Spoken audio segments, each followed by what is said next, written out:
Welcome to the We Are More podcast. My name is Alyssa. And my name's Bree. We're two sisters passionate about all things faith and feminism. We believe that Jesus trusted, respected, and encouraged women to teach and preach his word. And apparently that's controversial. Get comfy. You're a witch. That's really hurtful. Is it? I think so. With the way you said it, your inflections. I have so many songs to go with this episode. So periodically Brie will just sing, which is pretty par for the course. Yeah, it's pretty much me. Yeah, that sounds right.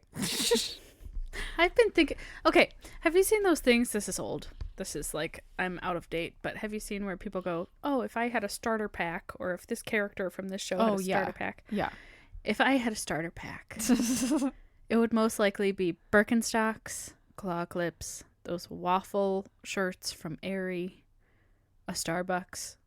So you're a basic witch, is what you're telling me. A bottle of wine, and a DJ.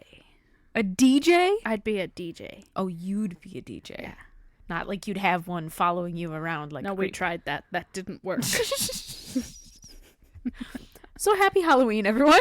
Happy Halloween. Spooky, scary skeletons. Except not skeletons. We're talking about witches.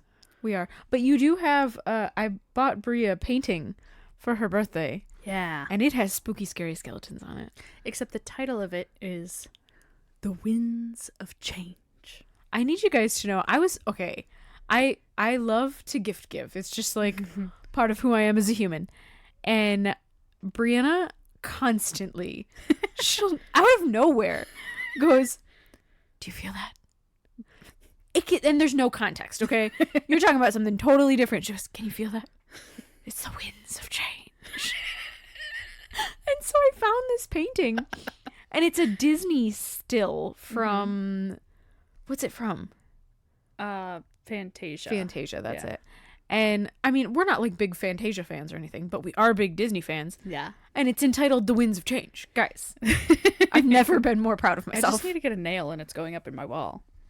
I think we have nails. I haven't been able to find one lately. I'm absolutely certain that in this house somewhere, there is a nail to be had. But do you know what that quote is from? I don't. Really? No. It's from Monsters, Inc.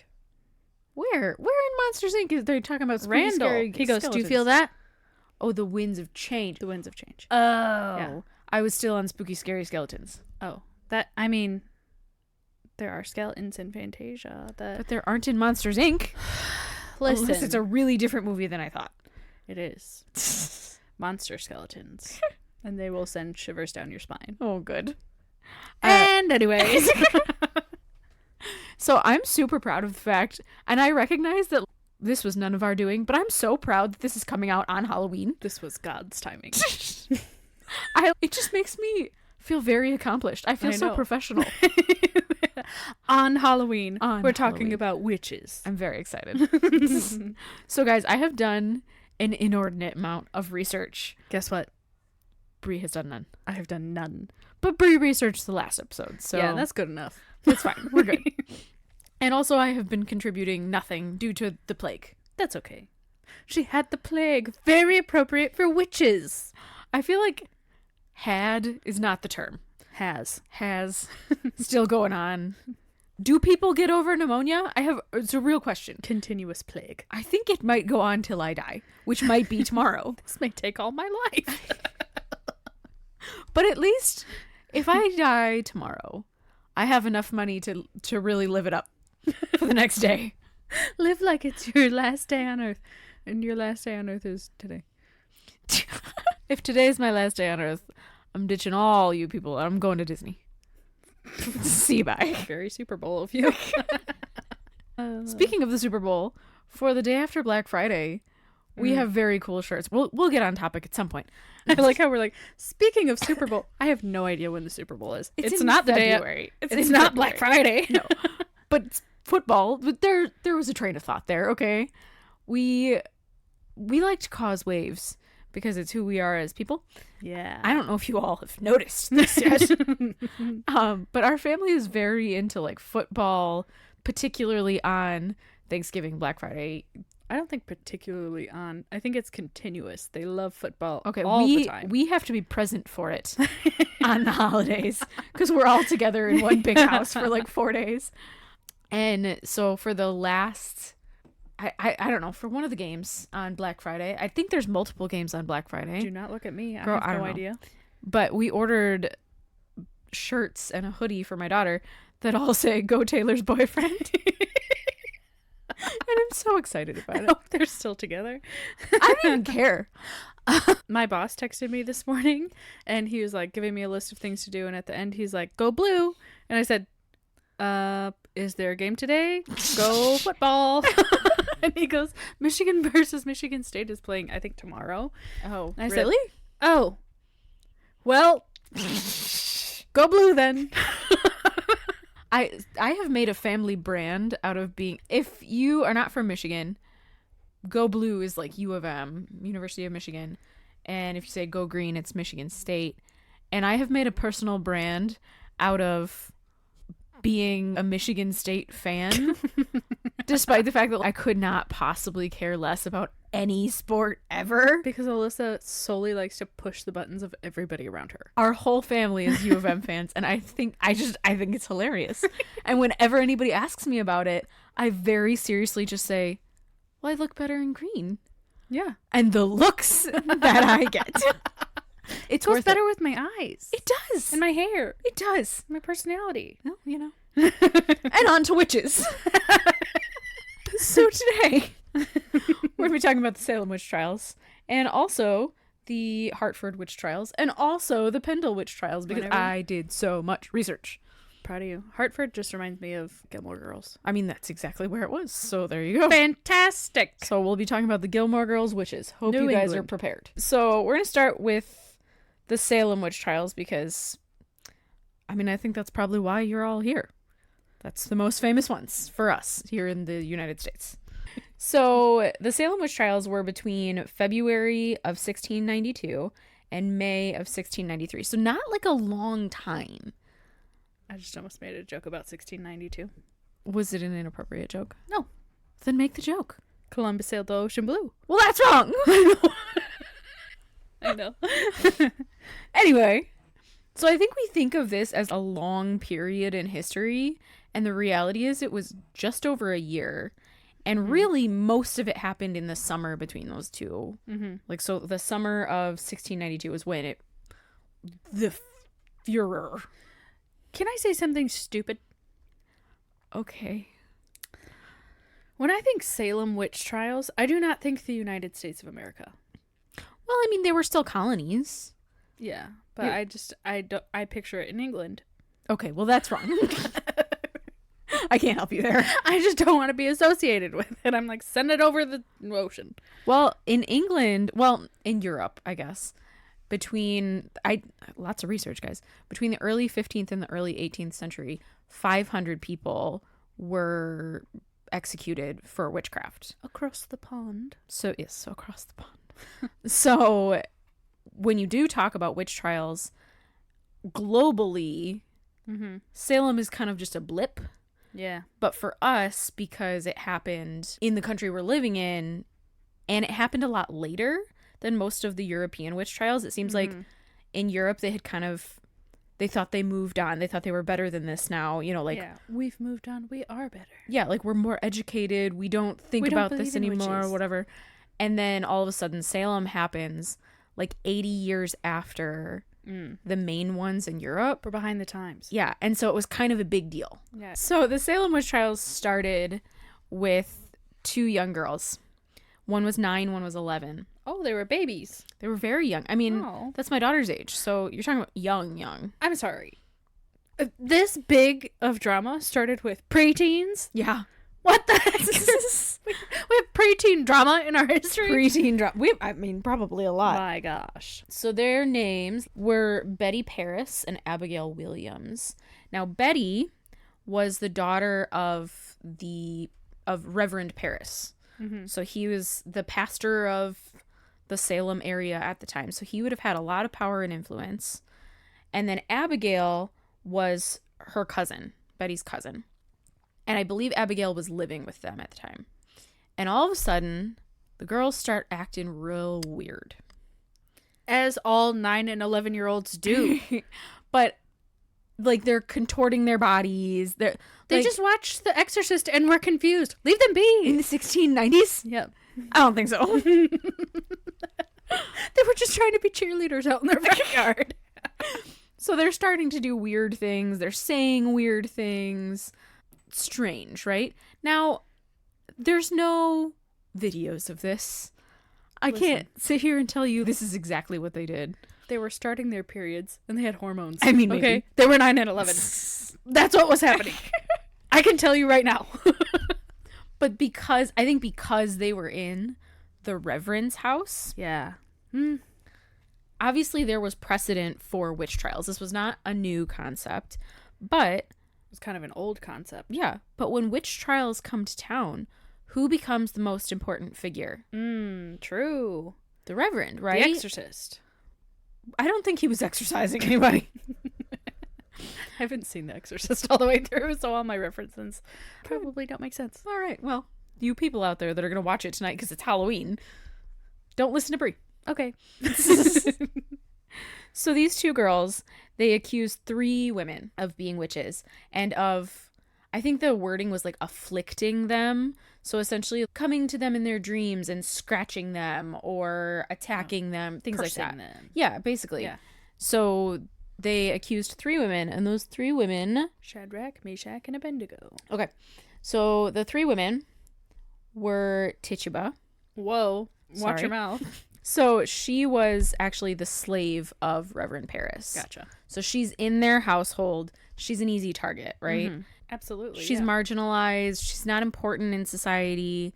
No one will miss her when she's gone. Right. So they accuse her as one of them.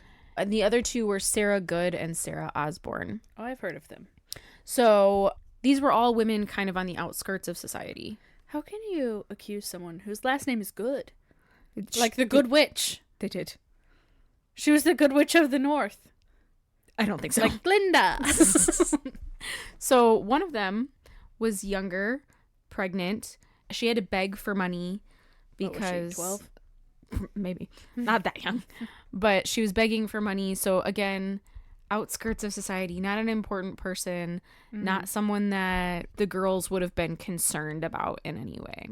And then the other woman was an older woman who, from some accounts that I read, had recently stopped going to church. Oh, convenient. Yeah. Was someone that wasn't super well liked, you know, again, on the outskirts of society. So I feel like putting myself in these 9 and 11-year-olds' shoes, that makes sense. That they would try to pick people who wouldn't be missed or weren't connected well or... Well, who's going to question that? Yeah. These are already people that if we kick them off the island, nobody's going to care. Yeah. Which is horrifying. Poor unfortunate souls. Right. But at the same time, I caught it. I caught it. Sea witch. Thank you. But at the same time, if they had started off accusing really important people, they probably would have been dismissed. Yeah. Even though they did have some level of status, they were related to the Reverend. As 2 children. Right. But they had more status than, say, these women. Yeah. Yeah. So what happened is Tituba, who's the slave, she confesses. She says she is associated with the devil. She was coming to them in their dreams, whatever.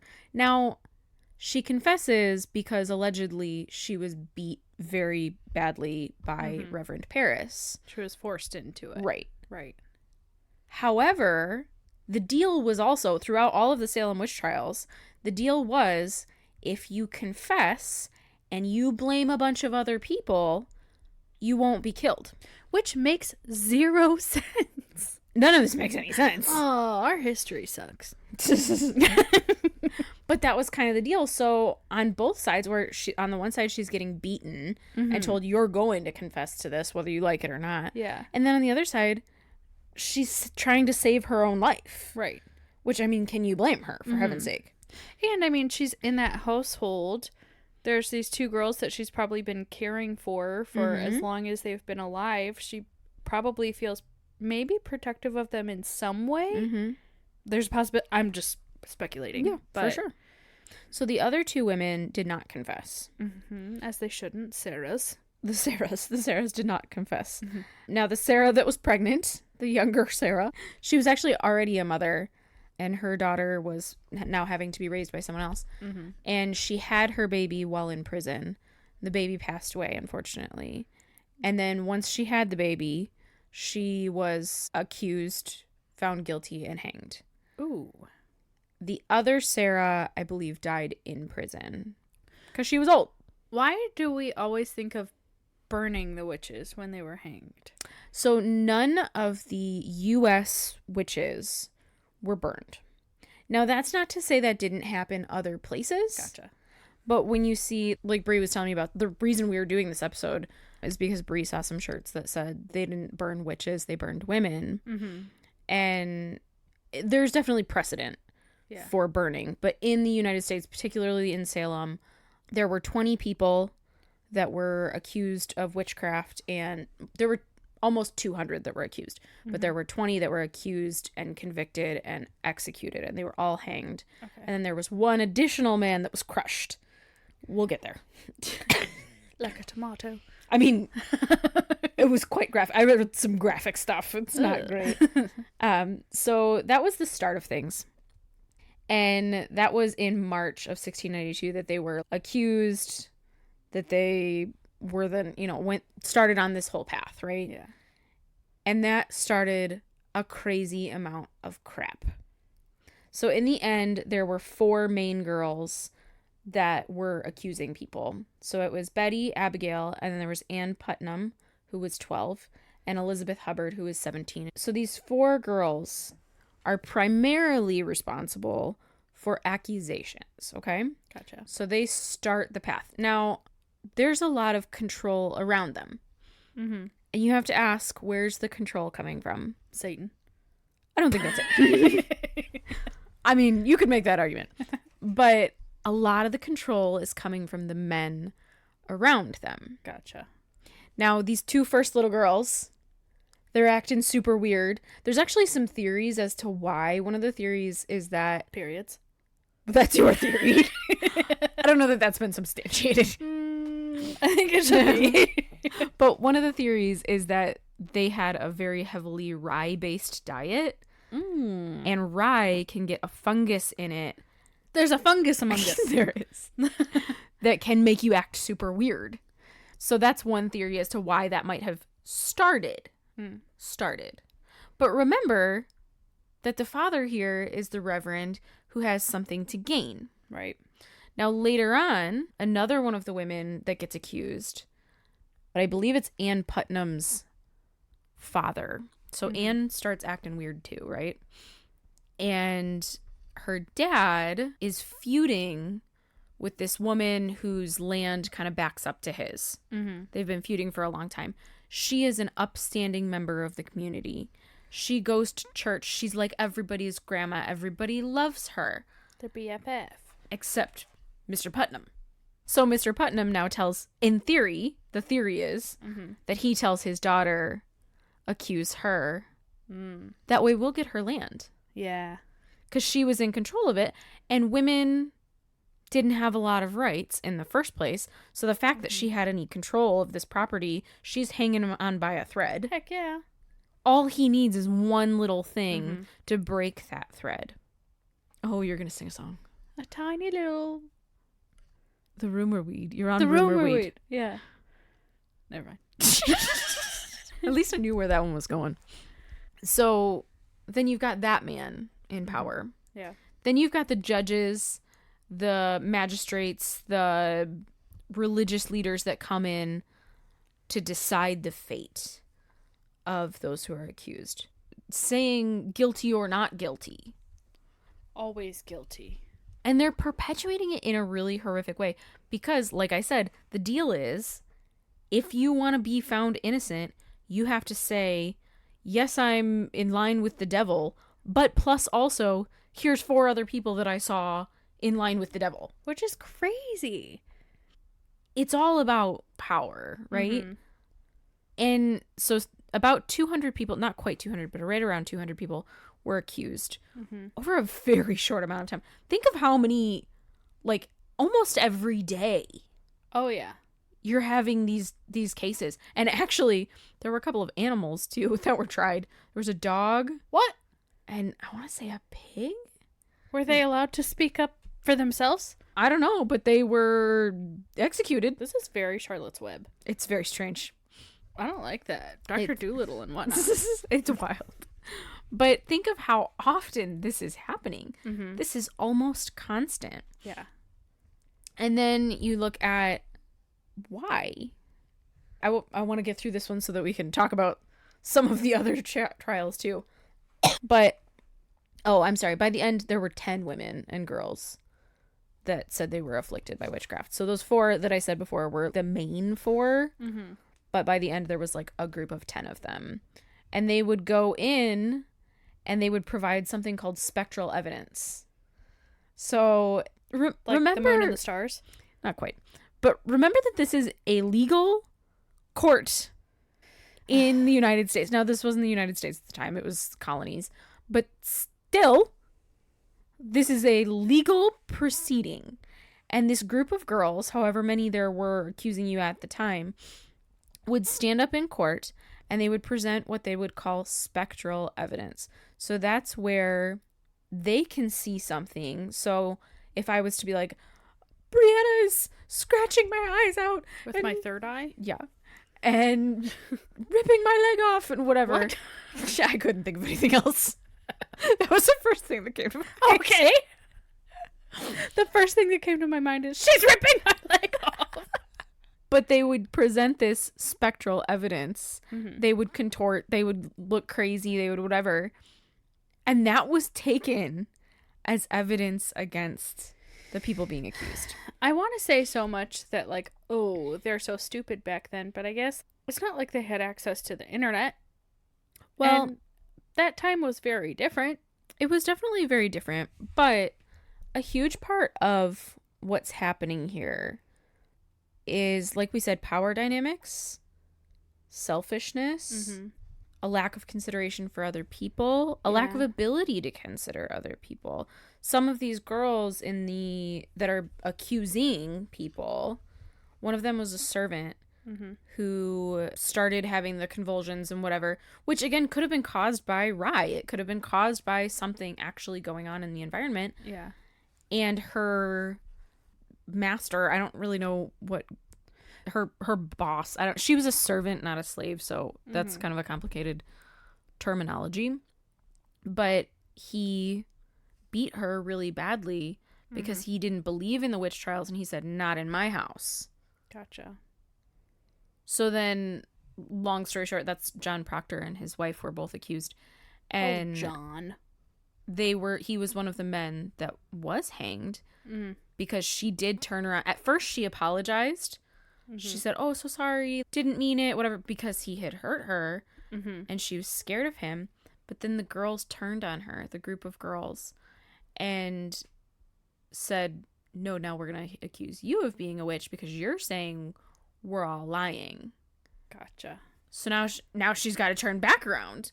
So she accuses him and his wife again, and he is hanged. The wife is not because she was pregnant and ends up getting pardoned in the end. But it's all about power dynamics and where does the power lie? And you've got these 10 girls that had no power in their lives. And I don't want to excuse what they did in any way. If you have zero power and then you go from having zero to like all of this power and you don't know how to handle yourself, and if you give up even a little bit of that power, then they're going to turn on you. Right. Now it's a game of survival too. Right. So I think it's because the whole time I'm researching, I'm asking myself, why are women accusing women? Why are these marginalized people accusing more marginalized people? And I think it boils down to if they had accused prominent members of the community, if they had accused men, if they had accused the pastor, like people that were important. And unfortunately, that was not the case for most women. Most women wouldn't have been considered important. Yeah. So they accused the less important to get their own leg up. Mm-hmm. Because that's what worked for them. And in the end, what stopped all of this, and this is a little bit wild to me. So what stopped it in the end, again, 200 people have been accused. We've been going through trials for a year, is that the girls accused the governor of Massachusetts' wife of being a witch. Mm. And so now he's like, okay, we're not going to take spectral evidence anymore, and we're done. We're out. I wonder if they knew That would be the end. Stop it. Yeah. Maybe. Years later, quite a few of them formally publicly apologized for the whole situation, as did quite a few of the magistrates. There was one guy, kind of like the head judge. He, to his death, never apologized and essentially said, I was doing God's work. He doubled down. Just like the KFC sandwich. Oh, the double chicken garbage? Ugh. Yeah, nasty. One of the videos that I saw, and I watched a lot of videos, I read a lot of articles, but one of the videos that I saw, I think the most impactful thing that they said was, these are some of the truest Christian martyrs. Ooh, explain. These would have been the people, the 20 people that died. 21, actually, because one was crushed. just it's real gross. His tongue came out. Ew, stop it. Sorry. It's Halloween. Oh, for Halloween. We love to talk about... We're talking about death. I don't know what to tell you. The hanging was not a great time either. No. But they said that these 21 particular people were the ones that refused to say, yes, I did it. Mm-hmm. Now, it's really hard to blame the other 180 people-ish, because that's scary and you're saving your own butt. Yeah. But at the same time, the 21 people that died, refused to say that they were witches. Mm-hmm. They refused to say they were in line with the devil. Yeah. Now, you can say for whatever reason, but I would guess that for a lot of them, it was based on their own faith. Mm-hmm. I'm not going to align myself with that. I'm not ever going to say that I did that. At the very least, they don't want to lie. Right. And so these people, now, were all of them great? No. John Proctor, not a good man. Mm-hmm. But they were martyrs for their beliefs. Yeah. At the end of the day, which, because it's a Puritan culture, were mostly Christian beliefs. Mm-hmm. And I just thought that was so impactful. I've never heard it talked about like that. No. That these people were Christian martyrs. And what a way to turn that story on its head. Yeah. Think about that. Like, put yourself in that situation. What would you do? Mm-hmm. Would you stick to your guns and know that you're facing death? Mm-hmm. Or would you lie and accuse someone else? Mm-hmm. That's a tough choice. Just And- to save your own butt, you know? Well, I mean, and only 10% of them did that. So Mhm. it's a very small percentage, and I Yeah. think that's probably representative of what would actually happen if this Mhm. happened today. Yeah, oh yeah, for sure. It's very hard to blame people for, when you're facing death, working to save themselves, and yet at the same time, the people who paid the ultimate price, we call them witches. Still. Yeah, still. We call them the Salem witches. Mm-hmm. And that's got to be, they're not on Earth anymore, but that's pretty rough. Mm-hmm. I just thought that was so impactful. And remember that 70% of the people in the Salem witch trials that were hanged were women. Mm-hmm. It wasn't all of them, but it was a huge percentage of those who were accused and those who were hanged. Yeah, I'd love to dive deeper sometime into women turning on women Mm-hmm. and how that is not a new topic. No. We're doing that today Mm-hmm. in so many ways. Just simple things like, oh, you don't homeschool your kids? I do. Mhm. Shame on you. Or, ooh, you're going to work? Oh, you shouldn't. You should really, like, your greatest calling is to be a wife and mother. You Mhm. should want and love to stay at home. Mhm. Or you're celebrating Halloween. Oh, yeah. That's a huge one. I remember we didn't really come from a family that didn't celebrate Halloween, but we also went to very conservative churches where there was definitely that group of people that was like, you're celebrating the devil. Which I think is kind of funny because they don't want to celebrate Halloween, but they will celebrate harvest. And you can decorate and go get candy. Right. And then, I mean, Christmas is a pagan holiday. Right. We stuck a Christian sticker on it, but that doesn't make it a Christian holiday. And I think it's all about what you choose to do with that day. Trick-or-treating is not inherently demonic. Right. We're just getting candy, guys. I like candy. I don't know what to tell you. I love Kit Kats. You know what my favorite is? Those Reese's Fast Breaks. They've got like nougat and peanut butter and chocolate. It's a great time. I like a Take 5. I know you do. Those are hard to find. Both of these are hard to find. It's like all of the things. It's so sinful. So there's a couple of theories of why this got so big in Salem. Because we'll go into another one that happened in the United States as well. But it's interesting because there's a broader picture here. So part of it is that the Puritan leadership was starting to feel out of control. Ooh.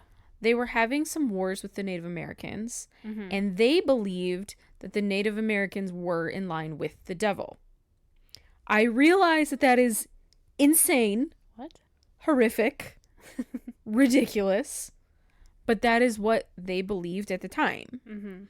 And so in these wars, now they're feeling out of control. They're feeling like Satan is coming in because we're at war and we're losing. And so because they were, again, losing control, now how do we regain the control of at least the people in town? Because originally the Puritans had come over to avoid religious persecution.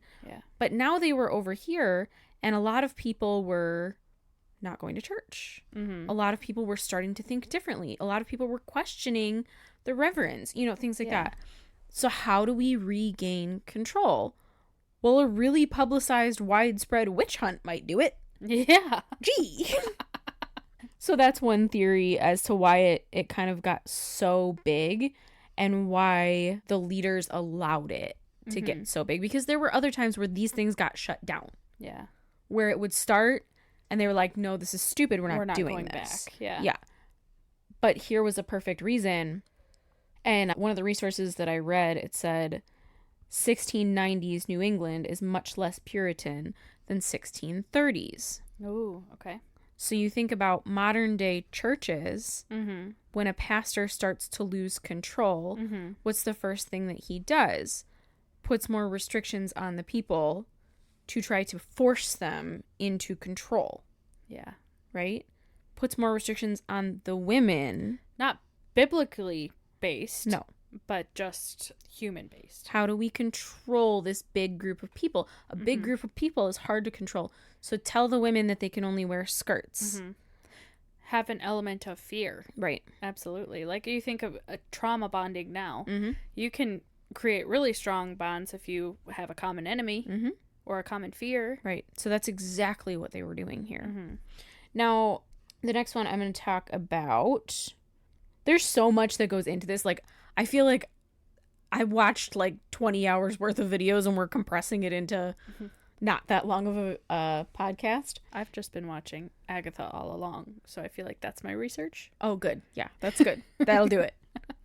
They did have the horrifying Salem witches in that. That gives me nightmares. Very scary. It's very scary. If you're not into scary, don't watch it. If you're into scary, it's pretty good.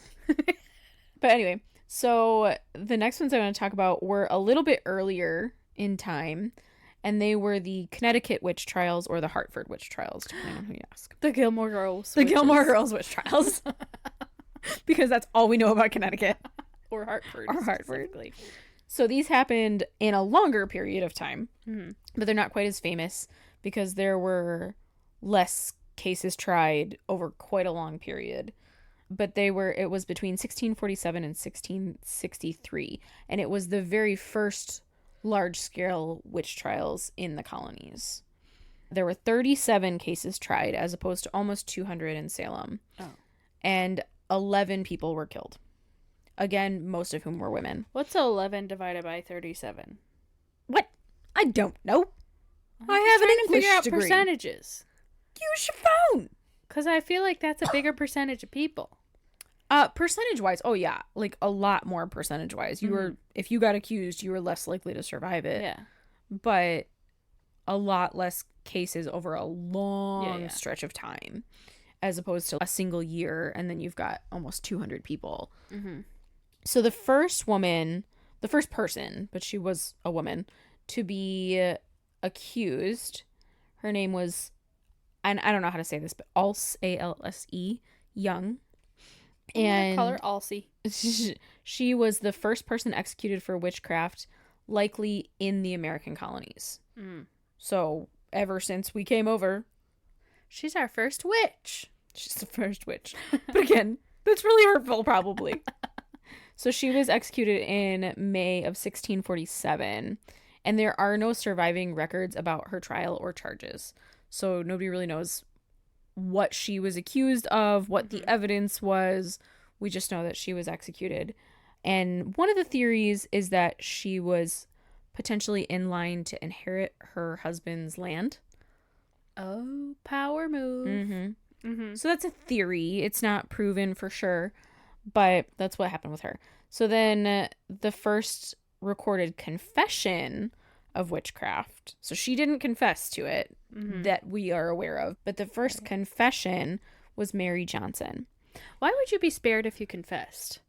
Doesn't it make more sense? Like, if you're confessing, let's get rid of you. Yeah, but if you confess and you blame someone else, then the trials keep going, and they have a vested interest in the trials continuing. True. I don't know, it seems shady. So the first confession was from a servant. She was a servant named Mary Johnson. She was accused of theft in 1648 and then was extensively tortured and interrogated. And after that, she confessed to familiarity with the devil. Oh, ew. Yeah. I mean, it's dark and icky. Her execution was delayed, but she actually was executed in the 1650s. So even though she confessed, she was executed. And then these are like the three main ones. Again, there were 11 people, but these are the three main ones. There was Catherine Harrison, who was a former maidservant of one of the captains in the area. She was born in England and came to America, which, poor her, because they were done in England. They were done killing the witches. She's like, I thought I escaped. Dang it. But she became a wealthy citizen eventually. Oh. Because her husband passed away and she inherited his estate. She then had a bunch of legal issues, and despite the fact, so people were burning her crops and killing her livestock. Rude. Because she's a woman who owns property. Yeah. And they don't like that. And they're trying to drive her out. And even though people saw it, there were eyewitness accounts of it, she was never given any restitution. No one was ever charged. Well, think about the bystander effect now. Just because you see something wrong that's happening doesn't mean people in general are going to do something. Right. So her whole situation was a disaster, okay? Yeah, poor thing. She goes through all of that. Then she's accused sometime between 1668 and 1669. And she's accused of breaking the Sabbath, which, wow, if we're getting accused of that, we are all done. All of us are out. You did any amount of... Did you, like, turn your head to breathe on the Sabbath? You're done. I mean, if I don't actually work on a Sunday, it's a miracle. Well, think about every time someone has a Sunday off and they're like, oh, finally I can mow the lawn. You're screwed. Right, you're still doing something. Yeah. So she was accused of that, of fortune telling, and also of black magic. And then they also used spectral evidence against her. Her case was real funky.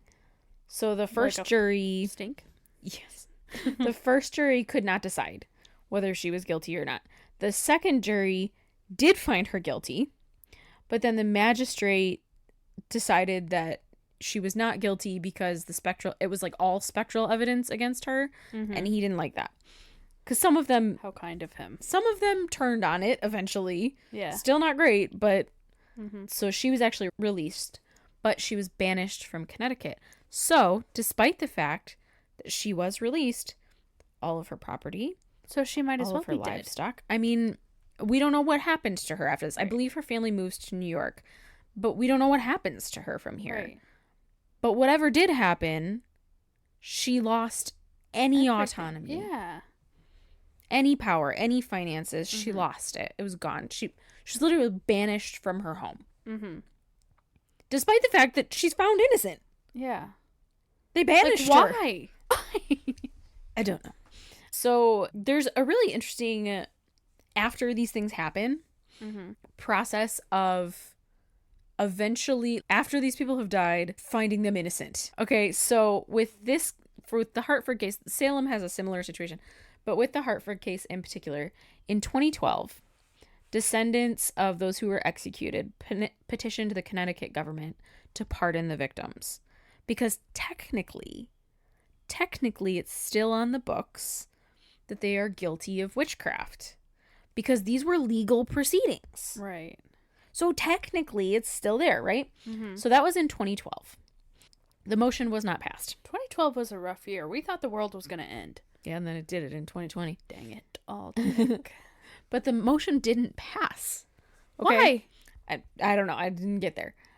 Then in 2007, so we're going back a little bit, Addie Avery, who was a descendant of one of the women that was killed, petitioned the British government, because remember, we were colonies at the time.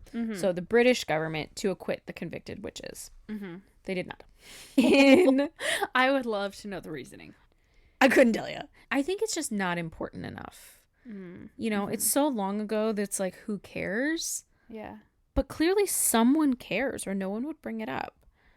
So then in 2017, the town of Windsor, so just Windsor specifically, not the whole of this case, but just one town that was involved, unanimously passed a resolution to symbolically clear the names of two of the victims that were in their town. So they couldn't clear everything, but they symbolically cleared it. In 2023, last year, boys and girls, the Connecticut House of Representatives voted 121 in favor and 30 against to exonerate those who were convicted of witchcraft. Why? In this case. Against. 30. They were like, no. Witches. Ah! This is last year. That's insanity. Last year. And a similar situation happened in Salem. This was not exclusive. Wild. Okay, so the last one is the Pendle witches. And the Pendle witches were in England. They were in Lancashire. Lancashire? I think it's Lancashire. Lancaster? No, that's not. Lancashire, England. And this was in 1612. So this was significantly earlier. I don't know if you guys know this, but we're not British.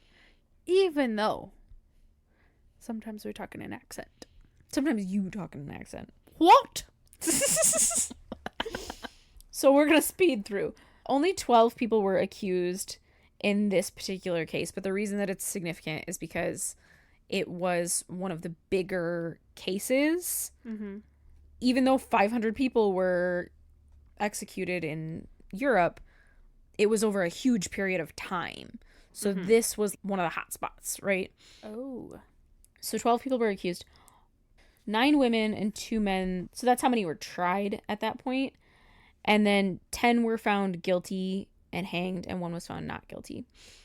Most of them, so 6 of these people, were from 2 feuding families. Just like the Hatfords and the Hatfords? Hatfields. Hatfields and the McCoys. Good job. I know history. But I think it's important. This one I'm not going to talk a ton about because we're getting to the end. But I think it's important, again, power dynamics.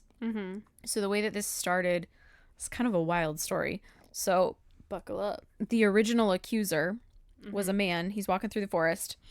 He comes upon a beggar woman. She asks him for some money. Now, the current assumption, based on current knowledge, is that this man likely had a seizure or some kind of medical event. He passes out. Someone finds him, takes him to a local inn.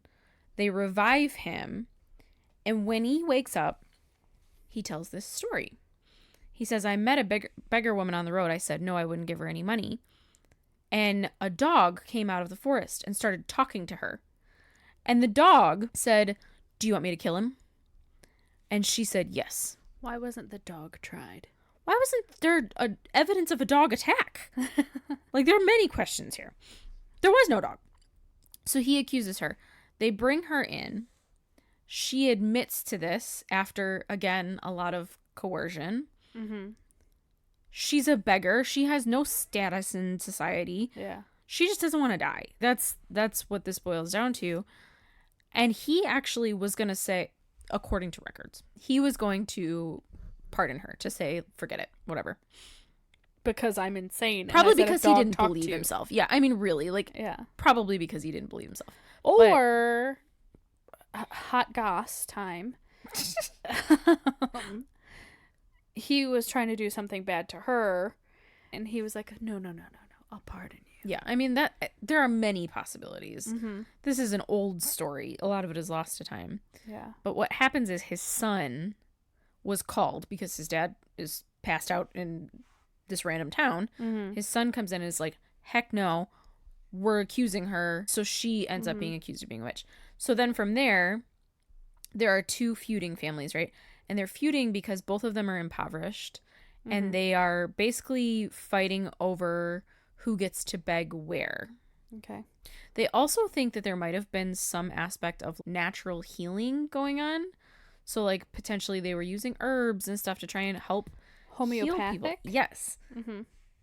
Which, at the time, probably would have been considered witchcraft. Which is weird because I feel like all medicine back then was homeopathic. Well, yeah, but this one was being done by women. Oh, okay. I mean, that's it. That's what's happening. Mm-hmm.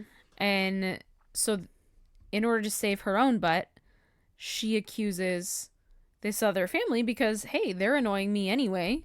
I'm going to accuse them. Now, both of these families were led by matriarchs who were, like, in their 80s. Both of whom were executed, along with huge percentages of their families. So it didn't work out. Sorry, Grandma. Didn't work out. But it's so interesting to dive into this. And on Halloween yet. On All Hallows Eve. It's so fun to look at these stories and pull them apart in a way I've never seen them before. Yeah. To look at the Salem witches and say, you were martyrs for your faith. Yeah. Instead of saying, oh, you were witches. Right. And I think we go along with the story because it's an interesting story. Mm-hmm. It's a wild story. It's a spooky story. Like, if you go to Salem, it's super kitschy. Mm-hmm. Now, I've never been, but I've seen lots of videos. Very hocus pocus. Yeah. And, you know, I don't necessarily think there's anything inherently wrong with that. Every town has their thing. Yeah. Michigan has a lot of apples. There's a lot of apples here. And cars. Cars, yeah. So many cars. But I don't necessarily think there's anything inherently wrong with it. But I also think it's important to dive deeper into these stories and to ask bigger questions. Why did it happen? Why were women turning on women? That's why those shirts are so popular right now. They didn't burn or hang witches. They killed women. Right. Where do we draw the line today? Right. Because I was talking to my mom about this. Our mom. No, just yours. She's been aggravating me. I'm kidding. Sorry, Mom. You haven't been. But I was talking about her about this the other day. And obviously on a much smaller scale, but I was relating this to the witchcraft scare of our childhood. Yeah. So we grew up in the era of Harry Potter. Mm-hmm. And yet, as little conservative Christian children, if you said the words Harry Potter... Oh, yeah. You were getting grounded for a month. I remember when you started reading them and you in high school. Yeah, in high school, and you had to hide it. You put different book covers. I did. On your books to hide that you were reading them because we were rebels. But I mean, I'm not talking about little kid at that point. No. I was in high school. Yeah, I think my sophomore, junior year of high school, and I started reading them because my friends were all really into them. And still, even by that time, so that was like after they'd been out for quite a while, it was still, my mom was our mom, just yours, Terrence, was very upset that I was reading them initially. And our parents have read them, watched the movies, very much turned around on that and are totally fine with it. In fact, very obsessed, I would say. Yeah, we watch them all lot. the time. But it's so interesting because you look at it's the same concept. Yeah. This fear of this unknown witchcraft stuff. Yeah. And yet we were okay with, and I know not all Christian households were, but in ours, we watched the show Bewitched. Yeah. We watched The Sword and the Stone. We watched... What was that one movie with, I think it was Cary Grant, where they buried people in the basement? Arsenic and Old Lace. I don't think they were witches. I think they were just killers. They were just killers. That is a spooky show. They were just killers. They were just killers. They were not witches. Also, you could talk about things like Snow White and Cinderella. The Wizard of Oz. The Wizard of Oz. The Lion, the Witch, and the Wardrobe. Like, why are those things okay? And what are we really scared of? As Christians in this setting, what are we afraid of? Because the reality at the end of the day is the spells in Harry Potter, she just took a bunch of words and translated them into Latin.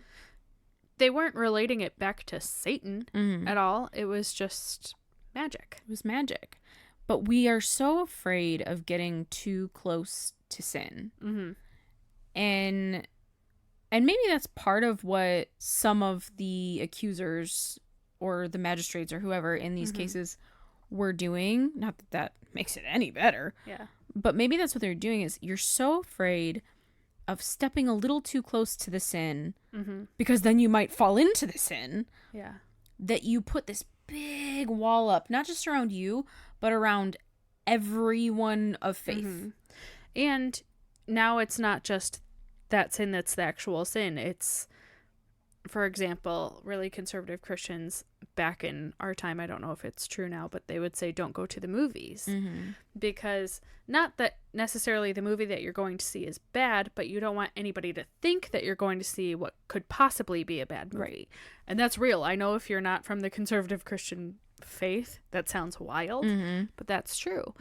Or don't go into a restaurant that serves alcohol. Yeah. Because even if you're not getting alcohol, someone might walk by and think you're getting alcohol, and then that could damage their faith. Right. So now all these things become additional sins, like going to the movies is a sin. Going to that restaurant is a sin, even though it's not. Right.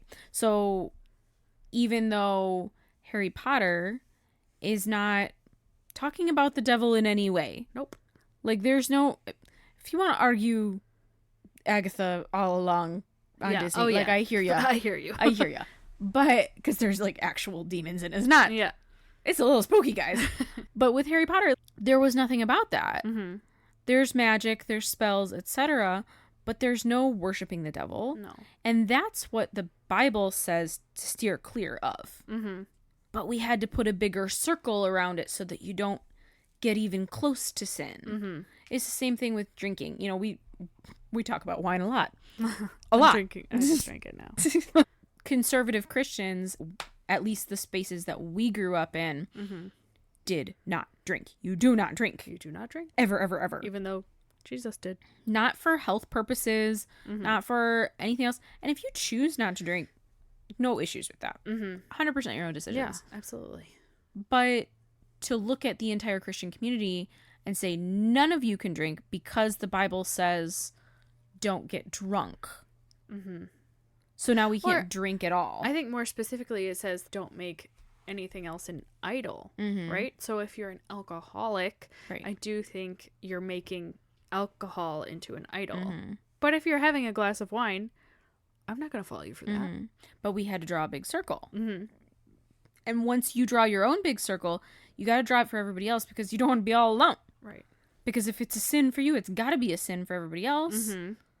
We don't understand nuance. The idea of misery likes company. So if you're miserable, you don't want to be miserable alone. Right. So you're going to draw everybody else around you into that. Right. Yeah, it's such an interesting, as we relate it all back into the witch trials, I think it absolutely is about exerting power over the people around you. Whether that's through the church whether it's through the witch trials, whether it's through men telling women what they can wear and what they can do with their bodies, it's exerting control. It all falls back onto that. And what can we do to step out of that? Here on the Halloween. Here on Halloween, we have a Christmas message for you. We do? I don't know. It'll be really interesting if one of these comes out on Christmas. Maybe we'll do the trifecta. Halloween, Thanksgiving, Christmas. I think on Christmas we should talk about the ghost stories. Sure. Like a Christmas Carol. All right, so I think that's all we have to talk about today. I hope you guys have an amazing Halloween. I hope you watch a scary movie, eat some candy, have a good time, and then call into work tomorrow. Oh, I was going to call into work I was going to pre-warn them. Like, I'm a freelancer, so I do what I want. That's nice for you. I was going to be like, I'm not working on the 1st. But I've had the plague, and I had to call out a lot, so I can't do that. It's a bummer. But I hope that you guys can. I think that they should, hot take, controversial take. Are you ready for it? Yeah. Halloween should always be on a Friday. 100%. Why are we doing this to ourselves? This is ridiculous. Like, I don't care about October 31st. I don't care what it is. It should just be the last Friday of October. I'm good with that. Friday or Saturday. I'm okay with Saturday also. Yeah, even Either better. way. All right. Wow. Well, now that you've heard us rant for a while. I love you. Woo! All right. If you know anybody in, let's see, Salem. If you know anybody in Salem or Massachusetts. Or England. Or Hartford. Any of those places that might want to listen to our craziness. Please share this with them. Hey, if you know any witches. Hey, maybe I know they would one. enjoy She's looking at me right now. Shut up. But we'll see you guys next week for, I don't know what yet. The winds of change. All right, we'll see you next week for the winds of change. Bye, we love you. Bye.